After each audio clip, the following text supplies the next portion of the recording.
नमस्कार दोस्तों, आप सबका बहुत बहुत स्वागत है हमारे यूट्यूब चैनल डेली डोज में। आज हम लोग एक नया चैप्टर शुरू करने जा रहे हैं। इसका नाम है पार्ट 10 और नाम है इसका व्रत। इसमें कुछ पॉइंट्स हम लोग क्लियर कर लेते हैं। सबसे पहला पॉइंट है हमारा छेदक रेखा। ये छेदक रेखा क्या होती है? जब भी हम कोई एक व्रत बनाते हैं तो इस व्रत को कोई भी एक रेखा दो बिंदुओं पे काटती है। तो दो बिंदुओं पे जो काटती है उसी रेखा को हम लोग बोलते हैं छेदक रेखा। तो जो दो बिंदुओं पे काटती है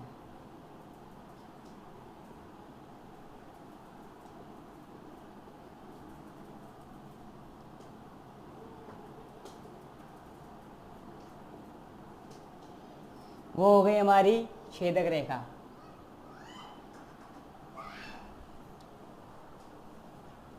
अब दूसरी रेखा होती है स्पर्श रेखा। स्पर्श रेखा व्रत को एक ही बिंदु पर काटती है या स्पर्श करती है। किसी एक ही बिंदु पर काटेगी या स्पर्श करेगी। तो ये हो गई हमारी स्पर्श रेखा।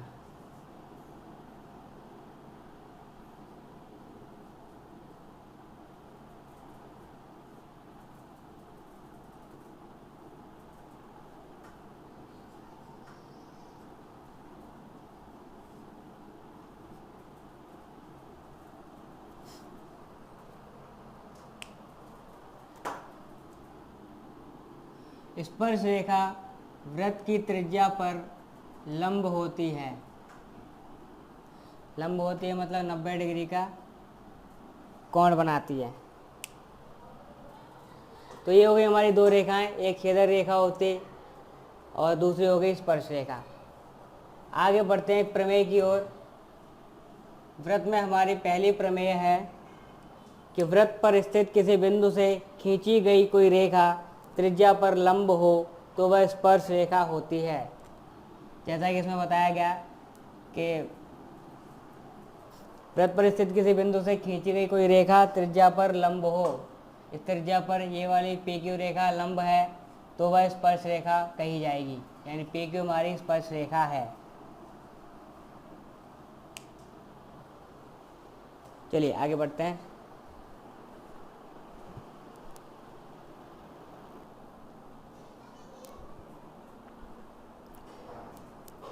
तो दोस्तों अभी हम लोगों ने जो सीखा छेदक रेखा और स्पर्श रेखा के बारे में, उससे जुड़ी हुई एक अभ्यास है हमारे पास प्रश्नावली है।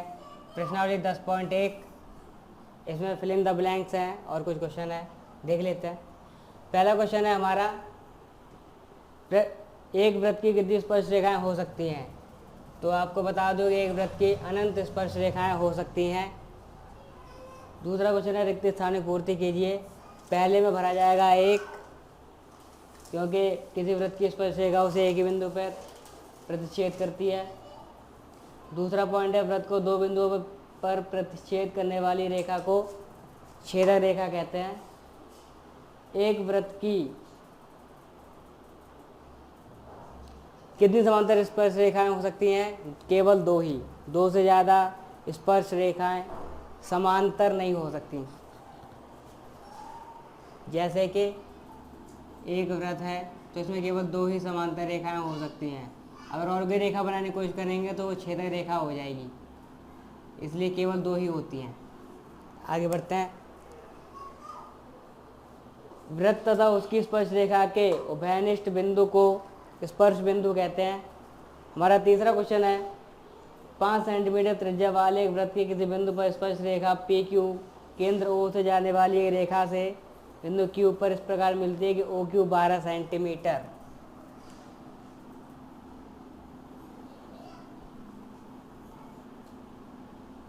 ये O है, ये बिंदु Q है।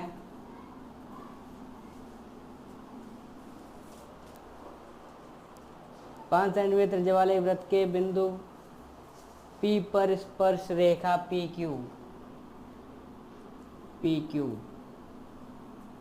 ये यहाँ पर बिंदु P है ये यहाँ पे बिंदु Q है, इसकी लंबाई है 5 सेंटीमीटर।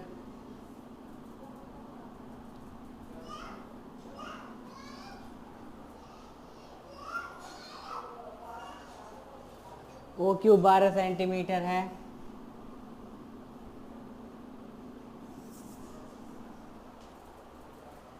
तो बताइए PQ की लंबाई कितनी होगी। तो पाइथागोरस प्रमेय से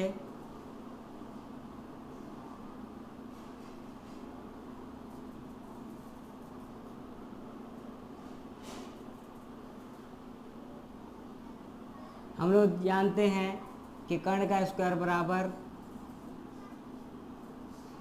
आधार का स्क्वायर प्लस लंब का स्क्वायर, सॉरी, सबके मान लगाते हैं। OQ है 12 सेंटीमीटर, PQ है, PQ को PQ रख लेते हैं। OP है हमारा 5 सेंटीमीटर, ये 12 12 144, PQ स्क्वायर प्लस 25, 25 को इधर लेकर आएंगे, माइनस का हो जाएगा, इधर आएगा PQ का स्क्वायर, ये बचेगा इधर 119, और इधर है PQ,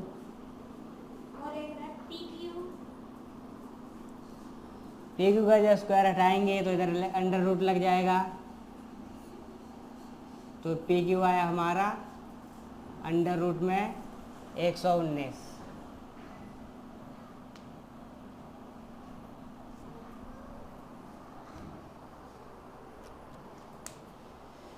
तीसरा क्वेश्चन कंप्लीट। चौथा क्वेश्चन कह रहा है वृत्त खींचिए और एक दी गई रेखा के समांतर दो ऐसी रेखाएं खींचिए कि उनमें से एक स्पर्श रेखा हो तथा दूसरी छेदक रेखा हो। चौथा क्वेश्चन, एक वृत्त है, इसमें एक रेखा खींचिए,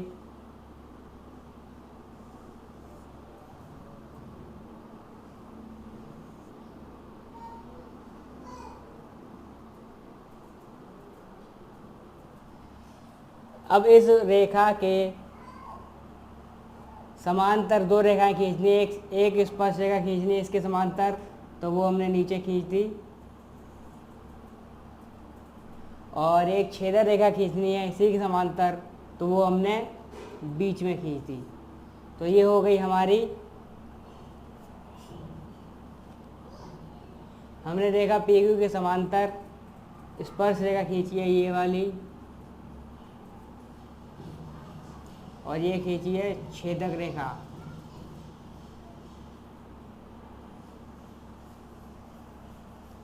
तो दो रेखा हमने खींची PQ के समांतर, एक छेदक रेखा और दूसरी स्पर्श रेखा।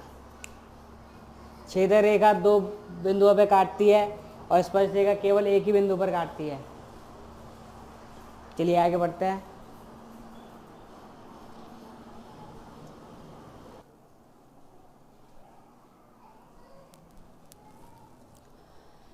हमारी अगली प्रमेय है प्रमेय नंबर 2। ये कहती है कि सिद्ध कीजिए कि वृत्त के बाह्य बिंदु से वृत्त पर खींची गई स्पर्श रेखाएं लंबाई में समान होती हैं। जैसे कोई वृत्त है हमारे पास और इन पर कोई दो स्पर्श रेखाएं खींची गई हैं,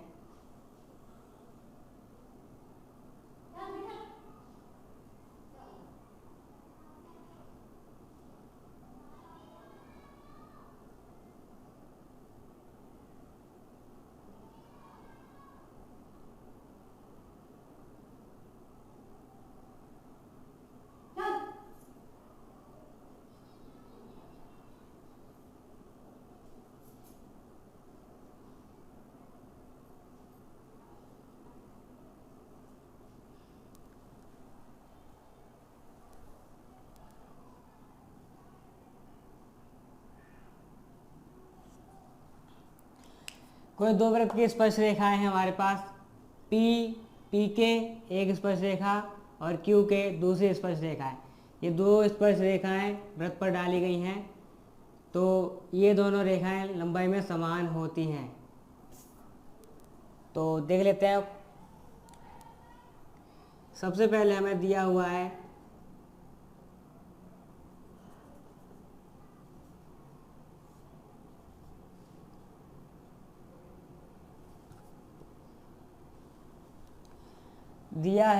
कि ये दोनों वृत्त की स्पर्श रेखाएं हैं, पी के और क्यू के।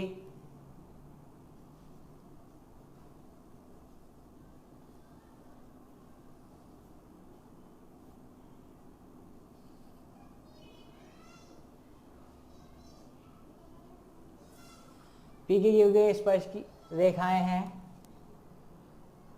हमें सिद्ध करना है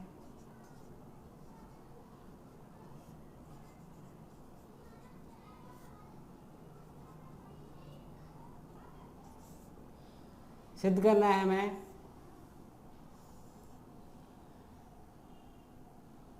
कि पी के बराबर क्यू के।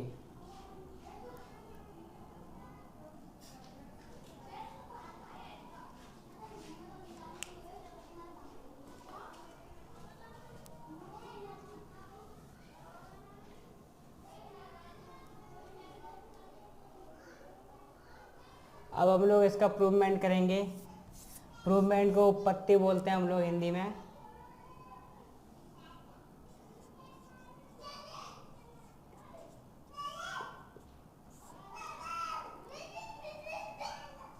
त्रिभुज पीओ के एंड त्रिभुज क्यूओ के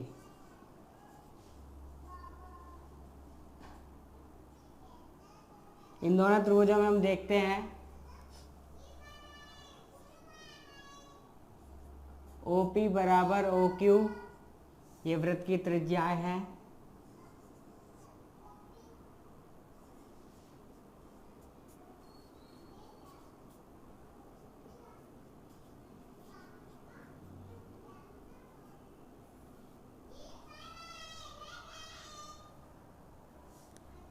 ओके बराबर ओके, ये उभयनिष्ठ है दोनों में।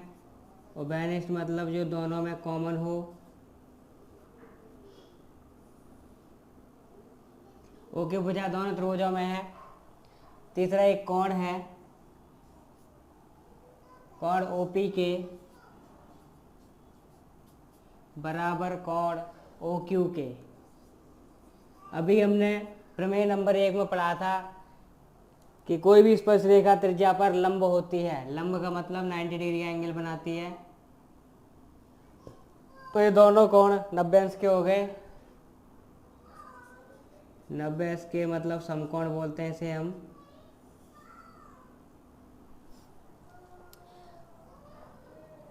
तो ये बना SAS।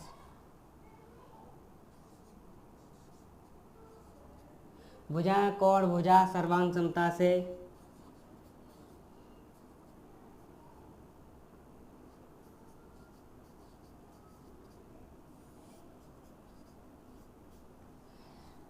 ऐसे है। सर्वांग समता से ये दोनों त्रिभुज सर्वांग सम हो चुके हैं।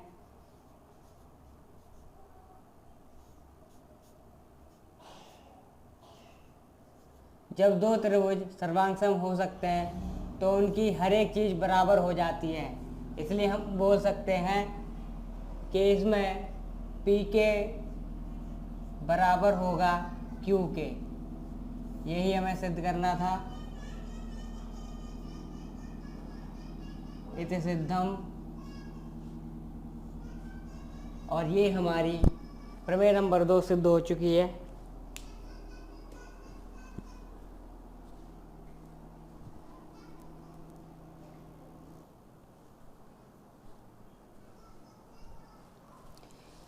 अभी अभी हमने एक प्रमेय पढ़ी, तो उस प्रमेय से जुड़ी हुई एक एक्सरसाइज, एक प्रश्नावली हमारे पास, प्रश्नावली 10.2।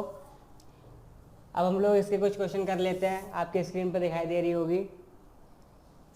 इसका सबसे पहला क्वेश्चन तो आप लोग आसानी से कर ही लेंगे। दूसरा क्वेश्चन करते हैं हम लोग।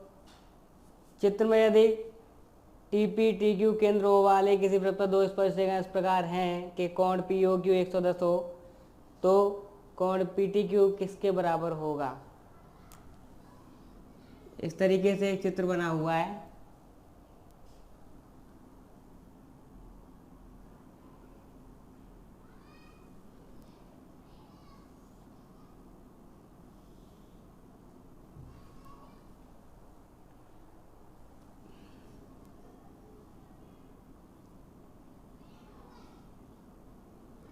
ये कोण दिया हुआ है 110 अंश।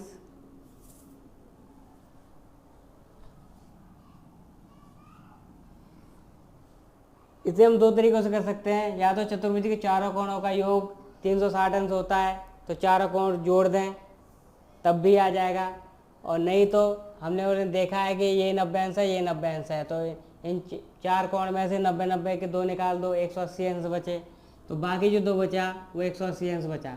तो आमने सामने के जो दो कोण हैं उनका योग 180 अंश होगा, तो उन्हीं दोनों कोणों को लिख लेते हैं।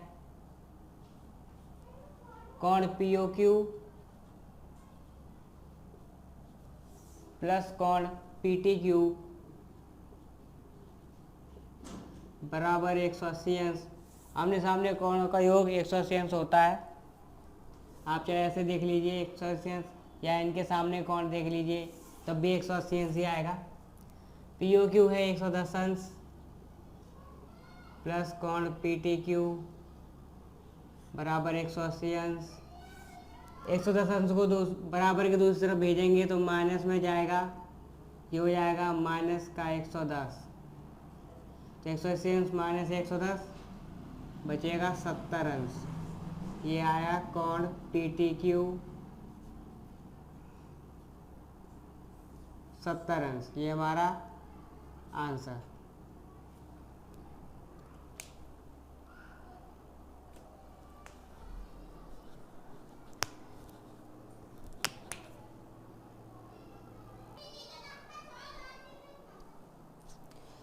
तो दोस्तों बढ़ते हैं अपने अगले क्वेश्चन की ओर।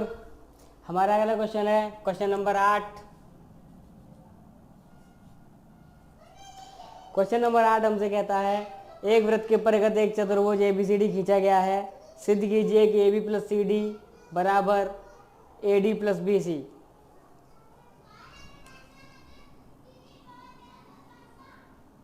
एक वृत्त है हमारे पास,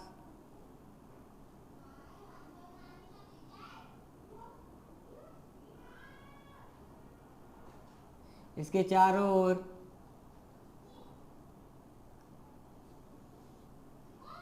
एक चतुर्भुज खींचा गया है।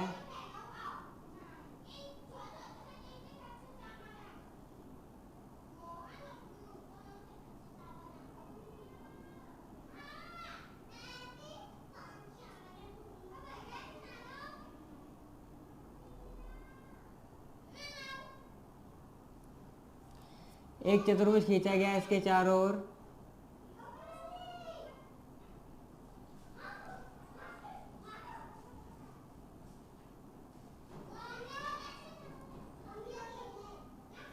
ABCD, ABCD।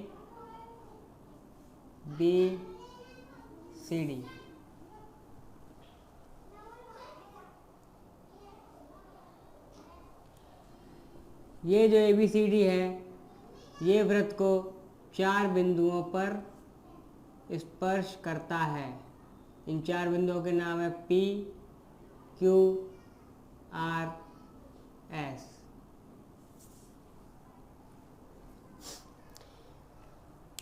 हम लोग प्रवेश से जानते हैं कि किसी भी वृत्त पर खींची गई वृत्त स्पर्श रेखाओं की लंबाइयां समान होती हैं। सबसे पहले हम देख लेते हैं दिया क्या है हमें।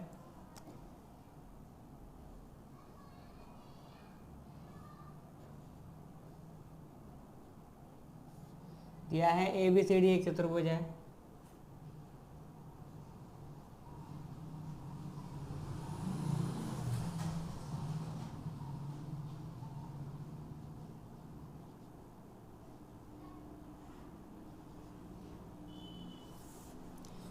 हमें सिद्ध करना है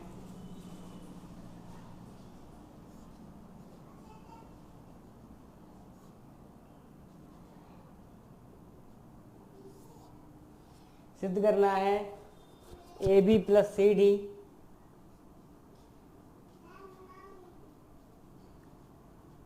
बराबर ए डी प्लस बी सी।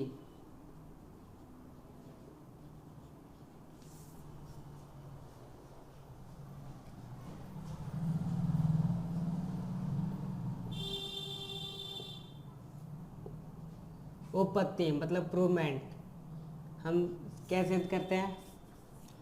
सबसे पहले ए पॉइंट को ले लेते हैं। ए से हमारी दो स्पर्श रेखाएं जा रही हैं, ए पी और ए एस, दोनों बराबर होंगी। ए पी बराबर ए एस। कारण वृत्त के किसी बाहरी बिंदु से वृत्त पर खींची गई स्पर्श रेखाओं की लंबाइयां समान होती हैं। समीकरण नंबर 1। बिंदु ए से हो गया, बिंदु बी से लेते हैं B P plus B Q.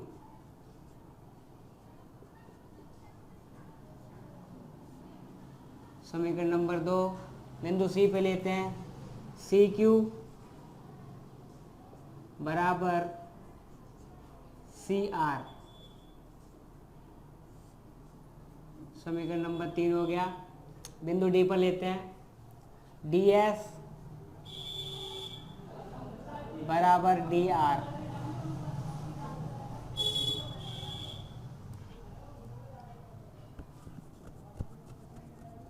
A B के लिए जैसा कि हम देखते हैं कि ए पी और पी बी एक की तरफ होने चाहिए, ए पी और पी बी, या बी पी बोल सकते हैं, पी बी बोल सकते हैं, एक ही बात है। दूसरा है सी डी। सी डी के लिए सी आर और डी आर एक तरफ होने चाहिए। तो इनको हम लोग जो भी आर आर वाले हैं वो एक तरफ लिख लेते हैं।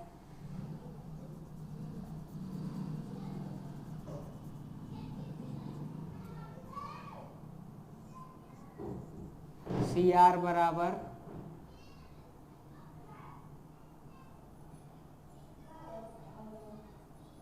सी क्यू और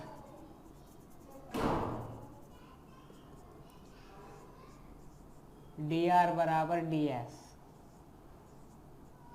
ये क्यू क्यू वाले एक ही तरफ रखे हमने, आर आर वाले एक तरफ रखे, पी पी वाले एक तरफ रखे हैं, एस एस वाले भी एक ही तरफ रखे हैं। समीकरण नंबर 4। अब हमें समीकरण नंबर 1 2 3 4 को जोड़ते हैं।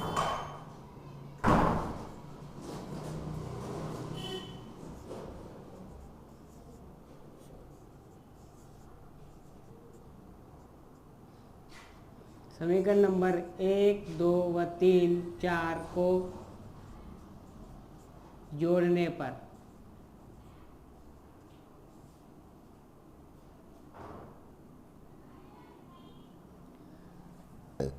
हम देखते हैं A P plus B P, बाएं पक्ष को बाएं तरफ पक्ष में जोड़ेंगे, दाएं पक्ष को दाएं पक्ष में जोड़ेंगे, तो A P plus B P हो जाएगा ए बी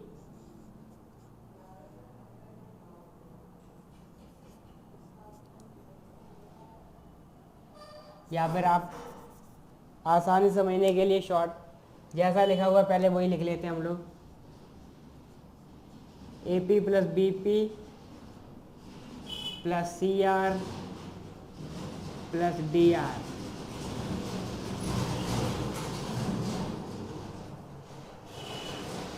चारों लिख लिए बाएं पक्ष वाले हमने, A P plus B P plus C R plus D R. अब दाएं पक्ष वाले लिखते हैं A S plus D S plus B Q plus C Q. दाएं पक्ष वाले दाएं पक्ष में लिख लिए, बाएं पक्ष वाले बाएं पक्ष में लिख लिए। हम देखते हैं कि इनको जोड़ने पर क्या क्या बनता है। A P plus B P को मिला के बनता है ए बी, सी आर और डी आर को मिला के बनता है सी डी, ए एस और डी एस को मिलाकर बनता है ए डी, और बी क्यू सी क्यू को मिला के बनता है बी सी। यही हमें सिद्ध करना था, ये हमारा सिद्ध हो चुका है। इति सिद्धम।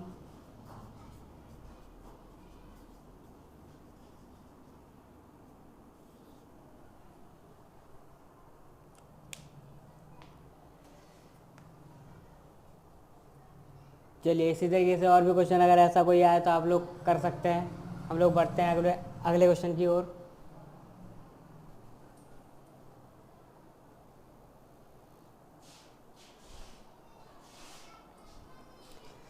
चलिए दोस्तों बढ़ते हैं अपने अगले क्वेश्चन की ओर। हमारा अगला क्वेश्चन है क्वेश्चन नंबर 12।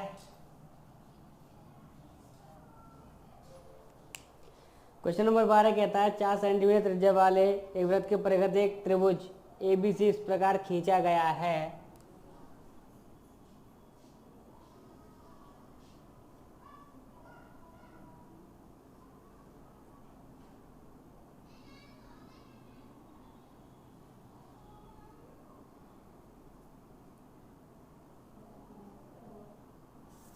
एक त्रिभुज खींचा गया है हमारे पास, इसकी त्रिज्या है 4 सेंटीमीटर।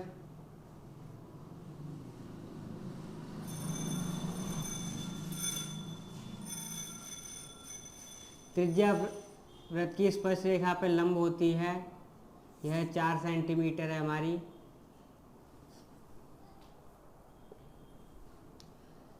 ऐसे भी कर सकते हैं,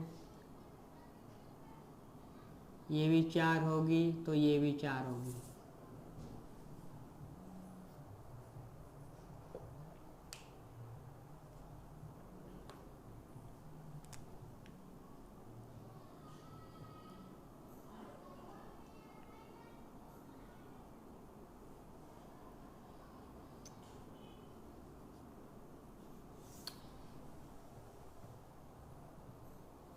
चार सेंटीमीटर त्रिज्या वाले एक वृत्त के परिघ एक त्रिभुज ABC खींचा गया है कि रेखाखंड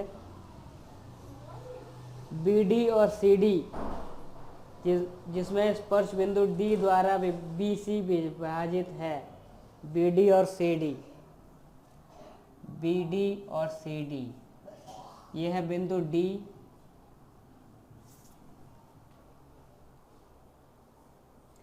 BC विभाजित है की लंबाइयाँ 8 सेंटीमीटर और 6 सेंटीमीटर हैं।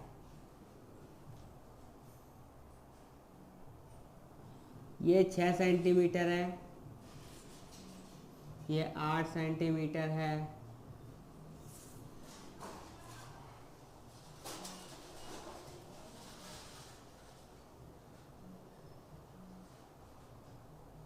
भुजाएं AB और AC ज्ञात कीजिए।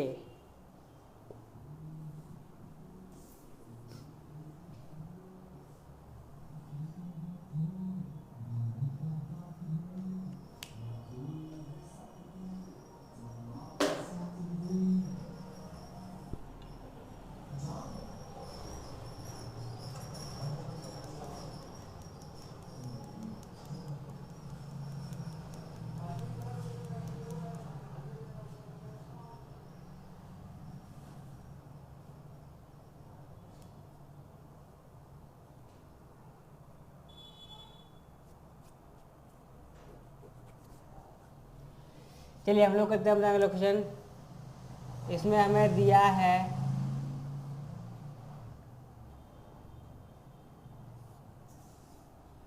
BD बराबर 6 सेंटीमीटर और CD बराबर 8 सेंटीमीटर। त्रिज्या R दी है,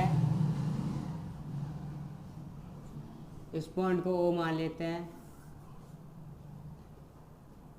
OD बराबर R बराबर 4 सेंटीमीटर।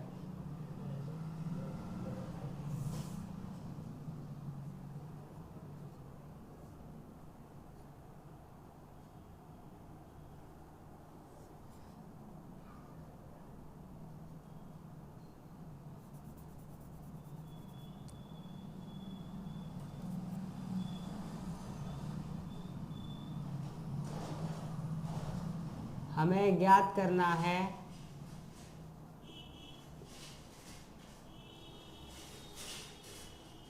ए बी और ए सी बराबर क्या। ए बी और ए सी याद करने हैं, ये इनकी वैल्यू क्या आएगी। तो हम सबसे पहले रचना करते हैं। ओ बी ओ ए ओ सी को मिलाया।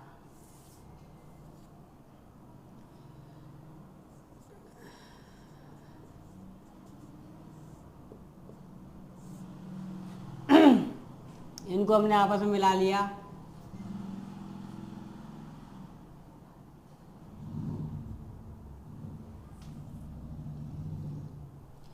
इन बिंदुओं को भी कोई मान लिया हमने बी एम और यहाँ पे एन।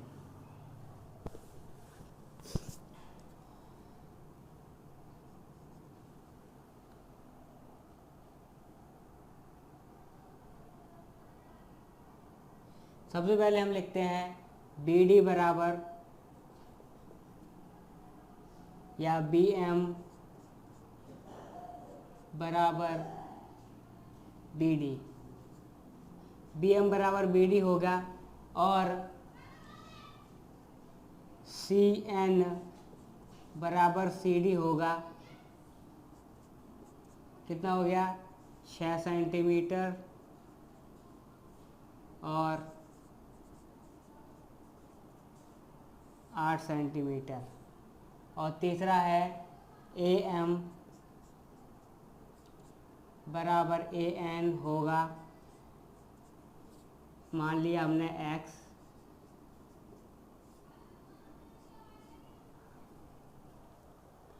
x सेंटीमीटर माना है इसे हमने।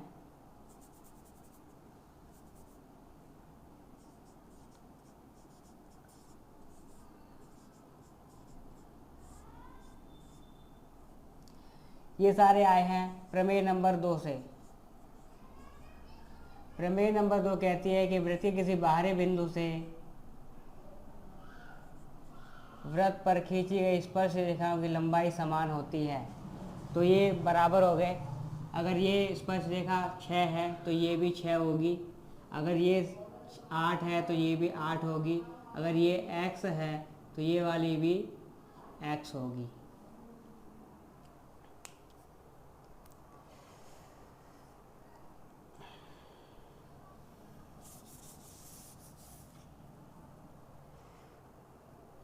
अगर हम तीनों भुजाओं को जोड़ें और S निकालें, S को हम परिमाप बोलते हैं, तो परिमाप होगी हमारी A B plus B C plus C A बट्टा 2। ए बी में है x प्लस 6, बी सी में है 6 प्लस 8 और सी ए में है x प्लस 8 बटा में 2।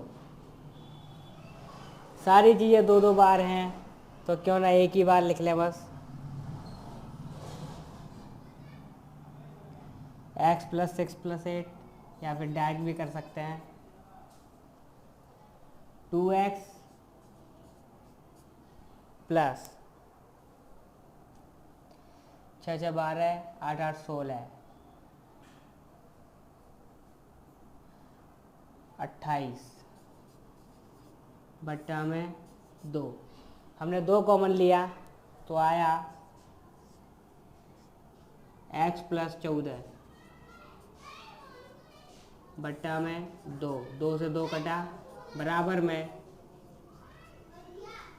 x plus 14। परिमाप आई इसकी s, इसे हम लोग s बोलते हैं।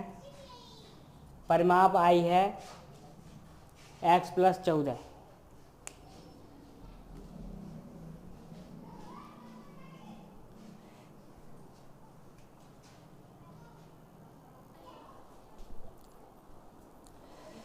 तो अभी तक हम लोग s का मान निकाल चुके हैं, s बराबर x+14। अब हम हीरो के सूत्र से त्रिभुज ABC का क्षेत्रफल निकालेंगे।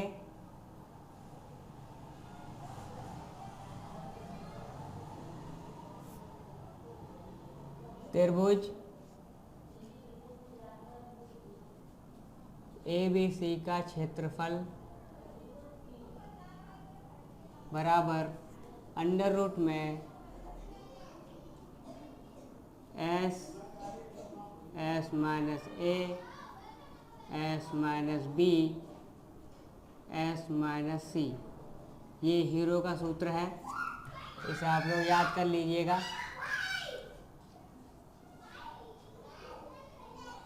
हीरो का सूत्र आप लोग याद कर लीजिएगा। जब भी हमारे पास तीनों भुजाएं दी होती हैं तो हम हीरो सूत्र से त्रिभुज क्षेत्रफल निकाल सकते हैं। तो हमारे पास s है x+14, s यानी x+14 माइनस a हमारा x+6 है,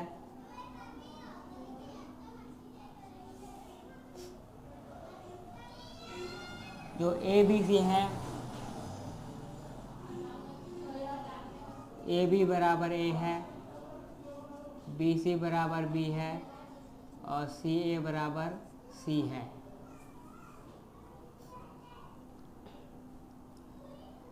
S माइनस B, x मतलब x+14 माइनस में B यानी BC कितना है हमारे पास -6 minus 8। s minus C x+14 minus C कितना है हमारे पास CA कितना है -x माइनस 8। ये हमारा अंडर रूट के अंदर है। पहला बचेगा x+14, दूसरे ब्रैकेट में बचेगा x से x कट जाएगा, 14 में 6 गए 8, तो दूसरे ब्रैकेट में बचा 8। तीसरे ब्रैकेट में x प्लस 14 में से 14 गए 0, तो यहाँ बचा केवल x। चौथे ब्रैकेट में x से x कट गया, 14 में से 8 गए 6, ये आया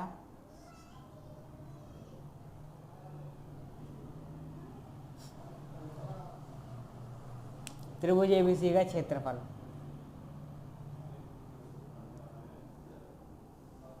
इसको समीकरण नंबर 1 लिख देते हैं।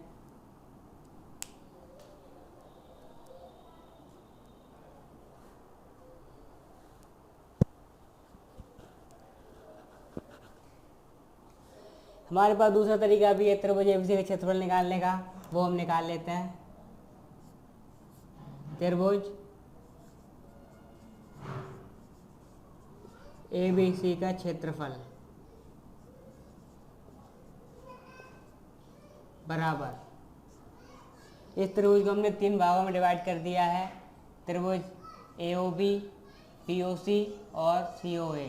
इन तीनों को अगर हम जोड़ के भी निकालेंगे तब भी त्रिभुज ABC का क्षेत्रफल निकलेगा। तो हम निकालेंगे त्रिभुज AOB का क्षेत्रफल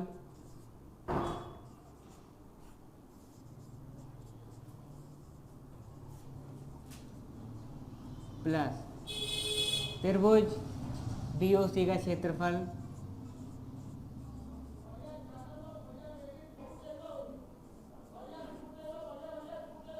प्लस त्रिभुज COA का क्षेत्रफल।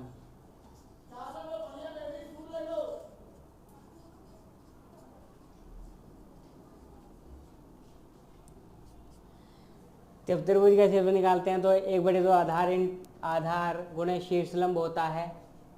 तो सबसे पहले त्रिभुज AOB का क्षेत्रफल निकाल लेंगे। तो 1/2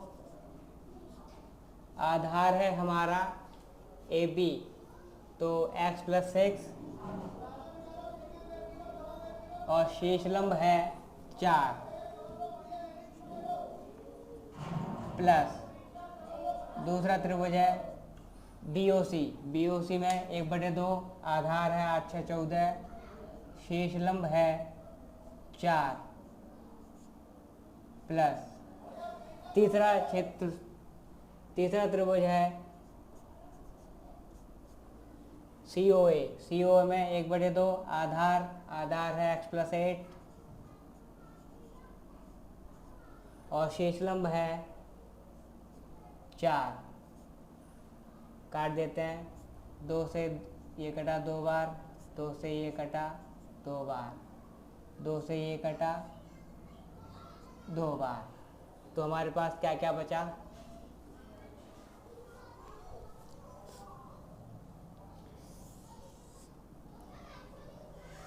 बराबर में हमारे पास बचा हुआ है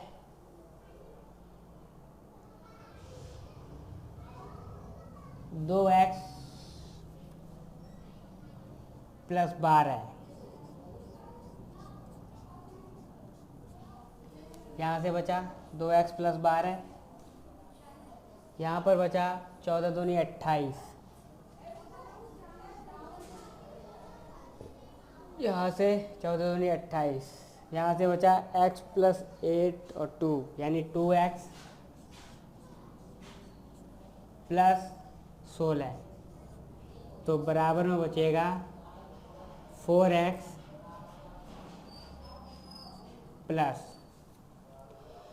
12 और 16 28 और 28 56। यह है दूसरा समीकरण नंबर 2। समीकरण नंबर 1 व 2 से हम लोग देखते हैं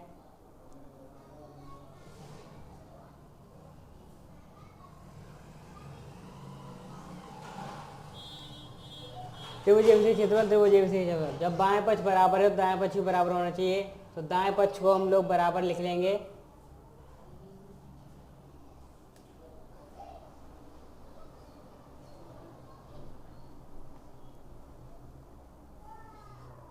इसका अगला स्टेप है, हम लोग आगे करने जा रहे हैं। आप लोग शॉर्टकट मत कीजिएगा, चलिए कोई नहीं, हम लोग कर लेते हैं।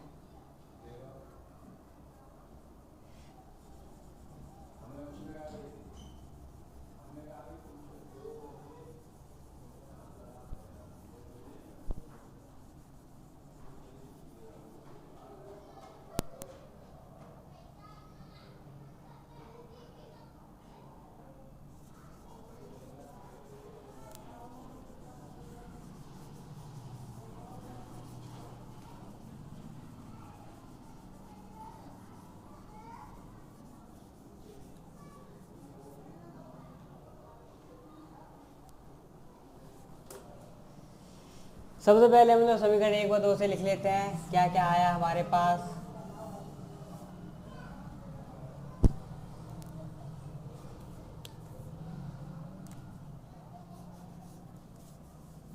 आया है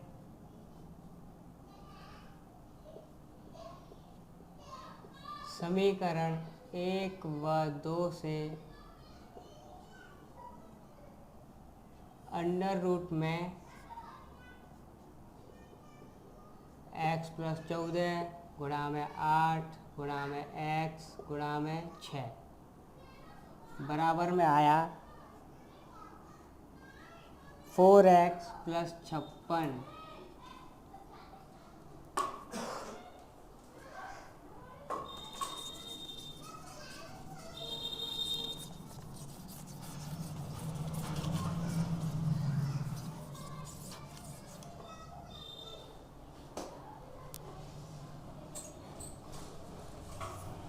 यहाँ से हम लोग कॉमन ले सकते हैं इसे। 4 को कॉमन लिया तो बचेगा x + 14, यहाँ बचेगा एक्स प्लस 14 गुणा में 8 गुणा में एक्स गुणा में 6 स्क्वायर रूट। दोनों तरफ वर्ग करने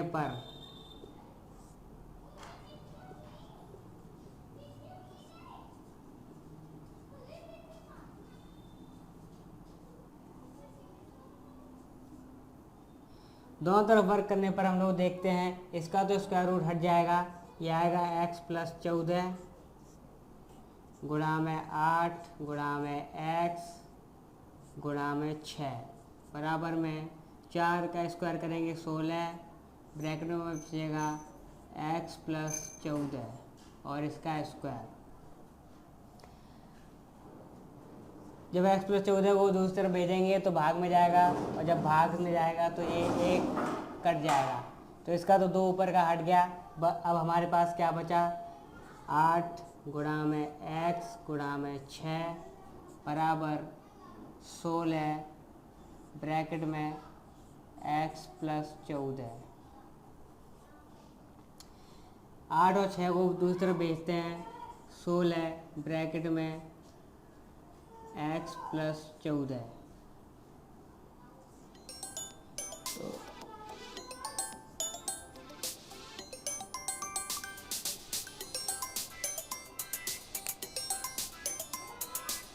6 को अभी नहीं लाते हम लोग, 6 को इधर ही रखते हैं हम लोग।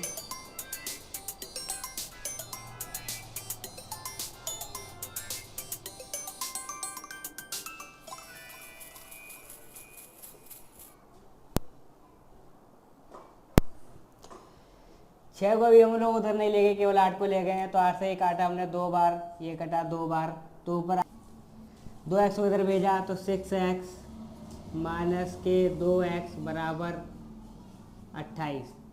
6x में से 2x घटाएंगे तो बचेंगे 4x, और बराबर में हमारे पास है 28, और 4 को जब भेजते हैं तो ये भाग में जाएगा, 28/4 ये आया 7 सेंटीमीटर।